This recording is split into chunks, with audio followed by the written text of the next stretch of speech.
All right, I think it's time for us to move away from matrix, to move away from linear transformations from R2 to R2, and to move towards studying just general linear transformations between vector spaces. So what I want to do is I want to kind of go through everything that we just went through in R2, but for general vector spaces. And we can do it in a much quicker, more succinct way since we've already seen many of these ideas before.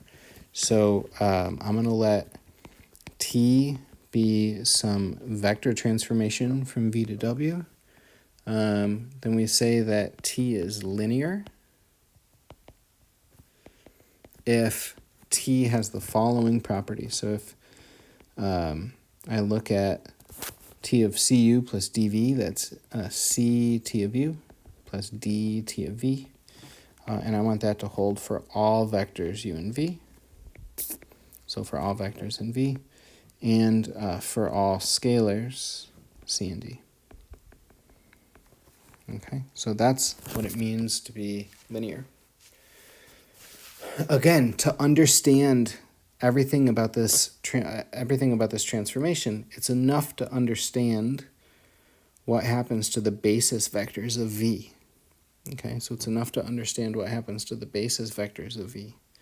And we can go through and we can do some examples, but you can convince yourself of that pretty easily because if you take any vector in V, okay, so let's say we have a vector, a vector space V with, I don't know why I'm not writing this out. Let's say we have, V is a vector space.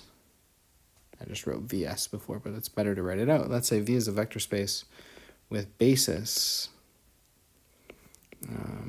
let's say B, so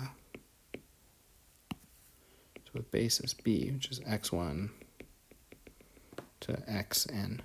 Okay, so let's say V is an n-dimensional vector space. Then T is completely determined. So T is completely determined by understanding, so by knowing the values T of x1, T of x2, and so on, all the way down to the last basis vector T of xn. Okay, so same idea, because if we have a basis, then any vector V, so any vector V in our vector space can be written as a linear combination of these basis vectors. And that means that T of V, just by linearity, is going to be C1 T of x1 plus C2 T of x2, all the way down to Cn T of xn. Okay, so same idea is true for abstract vector spaces V and W. Just knowing what happens to the basis is enough. Okay, I'll go through some examples in a second, but I really just also want to describe the kernel of T. Okay, so the kernel of T, this is going to be all of the vectors V. Again, I'm just going to assume it's the same. T goes from V to W. I'm going to assume that, so the kernel of T is going to be all the vectors V in our domain, such that T of little v is the zero vector. And I want to point out that this zero vector is really the zero vector in W. Okay, we're not assuming V and W are the same anymore. So this is just the zero vector in whatever situation is appropriate based on what our codomain is. Okay, so that's the kernel. And then finally, the range of T, or the image of T, is going to be the set of quantities of the form T of V, where V is going to go through our vector space, okay, capital V. Okay, so that's the big definitions for general abstract linear transformations between vector spaces. All right, the final thing to talk about is I want to just hone in on one example. I want to think about what is the size of the matrix going to be if I take Rn to Rm. Okay, so we're still thinking about linear operators. So it's totally reasonable to refer to an operator from Rn to Rm as matrix multiplication. In fact, we know those are the only linear operators.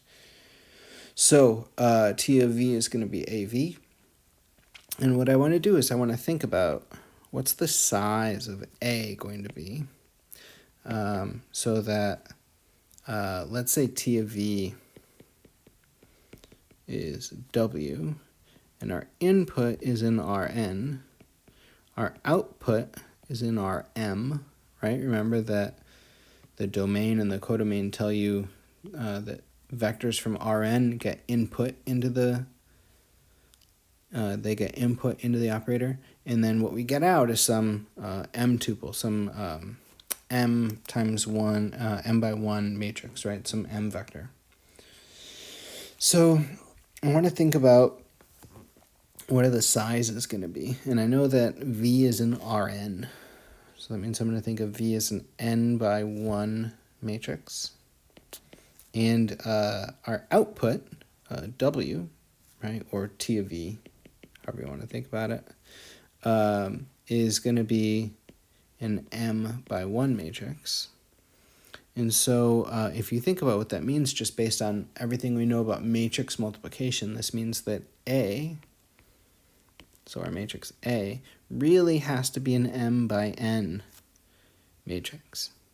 Okay, so just to recap, if I have any linear operator from Rn to Rm, that's going to correspond to left multiplication by the matrix A, where A is an m by n matrix.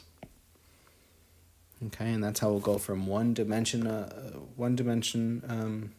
a vector space of a certain dimension to a different vector space of possibly a second dimension.